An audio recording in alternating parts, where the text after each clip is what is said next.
Hello bazooka എന്ന ചിത്രത്തിൻ്റെ 6-ാം ദിവസത്തെ ബാംഗ്ലൂർ ബോക്സ് ഓഫീസ് കളക്ഷൻ റിപ്പോർട്ടാണ് ഇന്നൊരു വീഡിയോ ഭാഗത്ത് നോക്കാൻ പോകുന്നത്.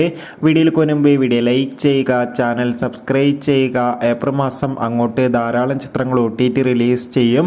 നമ്മുടെ ചാനൽ ഭാഗം പരിശോധിച്ചാൽ നിങ്ങൾക്ക് ആ വീഡിയോക്കെ കാണാൻ വേണ്ടി സാധിക്കുന്നതായിരിക്കും. മമ്മൂട്ടി, ഷൈൻ ടോം ചാക്കോ, ദിവ്യ പിള്ളെ എന്നൊക്കെ പ്രധാന കഥാപാത്രങ്ങളായി ഏപ്രിൽ 10-ാം തീയതി റിലീസിനെത്തിയ ചിത്രമായിരുന്നു ബസൂക്ക. ചിത്രത്തിന് അത്യാവശ്യം മികച്ച അഭിപ്രായം തന്നെയാണ് ഇപ്പോഴും പുറത്തുവന്നുകൊണ്ടിരിക്കുന്നത്. അതുകൊണ്ട് തന്നെ ഏവരുമേറെ ആകാംക്ഷയുടെ ചിത്രത്തിൻ്റെ കളക്ഷൻ റിപ്പോർട്ടൊക്കെ അറിയാൻ വേണ്ടി കാത്തിരിക്കുകയാണ്.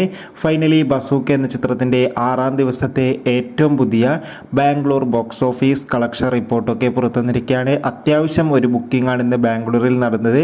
അതുകൊണ്ട് തന്നെ 20 ലക്ഷത്തിൻ്റെ അടുത്ത് പേരെങ്കിലും ഇന്നും കളക്ഷൻ നേടിയെടുക്കാൻ വേണ്ടി സാധിക്കുമെന്നാണ് ട്രാക്കിംഗ് റിപ്പോർട്ടുകൾ സൂചിപ്പിക്കുന്നത്. കാത്തിരിക്കാം ബസൂക്ക എന്ന ചിത്രത്തിൻ്റെ കൂടുതൽ ബോക്സ് ഓഫീസ് കളക്ഷൻ റിപ്പോർട്ടിനായി.